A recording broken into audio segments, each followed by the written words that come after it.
गुरुर्ब्रह्मा गुरुर्विष्णुर्गुरुर्देवो महेश्वरः गुरुः साक्षात् परब्रह्म तस्मै ശ്രീഗുരവേ നമഃ.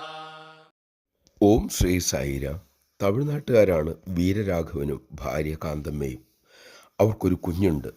സന്തുഷ്ടമായ ജീവിതം. ഷിർഡി ബാബ ഭക്തന്മാരുമാണവർ. ജീവിതത്തിൻ്റെ താളം തെറ്റിയത് പൊടുന്നനെയായിരുന്നു. രോഗം മൂലം കുട്ടി മരിച്ചു. വീരരാഘവന് താങ്ങാനാവാതായി. ഈശ്വരനുള്ള വിശ്വാസം തകർന്നുപോയി. വീട്ടിലുള്ള ബാബയുടെ ചിത്രം ഉൾപ്പെടെ സകല ഈശ്വരന്മാരുടെയും ചിത്രങ്ങൾ അഴിച്ചുമാറ്റി ദൂരെ എറിഞ്ഞു. വർഷങ്ങൾ കഴിഞ്ഞു. നിരാശാഭരിതമായ ജീവിതം. ഇതിനിടയിൽ ഭാര്യയ്ക്ക് രോഗബാധ. മരുന്നുകൾ ഫലിച്ചില്ല. ഈ അവസരത്തിലാണ് ഒരു സുഹൃത്ത് സത്യസായി ബാബയെക്കുറിച്ചും അവിടുത്തെ ദിവ്യശക്തിയെക്കുറിച്ചും രോഗശമനത്തെക്കുറിച്ചും എല്ലാം വീരരാഘവനോട് വിവരിച്ചത്. ക്ഷുഭിതനായിക്കൊണ്ട് വീരരാഘവൻ പറഞ്ഞു, ശരി, ഇതാ ഇപ്പോൾ തന്നെ നമുക്ക് പോകാം. നിങ്ങളുടെ സത്യസായി ബാബ ഷിർഡി ബാബയുടെ അവതാരമാണ് എന്നല്ലേ പറയുന്നത്? ഈശ്വരനാണ് എന്നല്ലേ അവകാശം?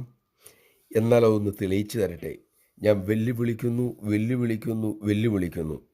അങ്ങനെ അവർ പുറപ്പെട്ടു. പർത്തിയിലെത്തി 8 ദിവസം തങ്ങി. ഭഗവാൻ വീരരാഘവനെ പൂർണ്ണമായും അവഗണിച്ചു. അദ്ദേഹം സുഹൃത്തിനോട് ചോദിച്ചു, എന്തേ നിങ്ങളുടെ ദൈവം നമ്മളെ തിരിഞ്ഞു നോക്കുന്നില്ല? സുഹൃത്തിന് ഉത്തരമുണ്ടായിരുന്നില്ല.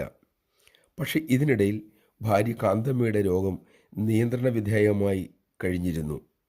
8-ാം ദിവസം രാത്രി. അന്ന് വീരരാഘവൻ രാത്രി 2 മണിക്ക് ഭഗവാനെ സ്വപ്നം കണ്ടു. അതൊരു സ്വപ്നമായിരുന്നില്ല, ദർശനം തന്നെയായിരുന്നു. അതിൻ്റെ ശക്തിയും അപാരമായിരുന്നു. പരിപൂർണമായും പരിവർത്തന വിധേയമായി അദ്ദേഹം. ആ ദിവസം വരെ വീരരാഘവൻ ദർശനത്തിന് പോയിരുന്നത് കുളിക്കാതെയായിരുന്നു. പക്ഷേ 9-ാം ദിവസം പോയത് ചിത്രാവതിയിൽ ഇറങ്ങിക്കുളിച്ച് പ്രശാന്തി നിലയത്തിന് 108 പ്രദക്ഷിണം വച്ചുകൊണ്ടായിരുന്നു. സ്വാമി അന്ന് അദ്ദേഹത്തെ അഭിമുഖത്തിന് വിളിച്ചു.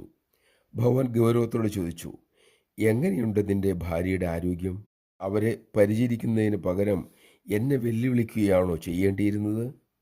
വീട്ടിലുള്ള ചിത്രങ്ങൾ പുറത്തെറിഞ്ഞുകൊണ്ട് സർവ്വവ്യാപിയായ ഈശ്വരനെ നിനക്കെങ്ങനെ പുറത്താക്കാൻ കഴിയും?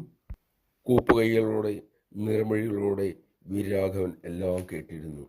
അങ്ങനെ അഭിമുഖം കഴിഞ്ഞ് അവർ പുറത്തിറങ്ങി. വീരരാഘവൻ ശരിയായ വീരരാഘവനായി മാറി. അദ്ദേഹത്തിൻ്റെ ഗ്രഹം പിന്നീട് മന്ദിരതുല്യവുമായി. ജയ് സായിരാം.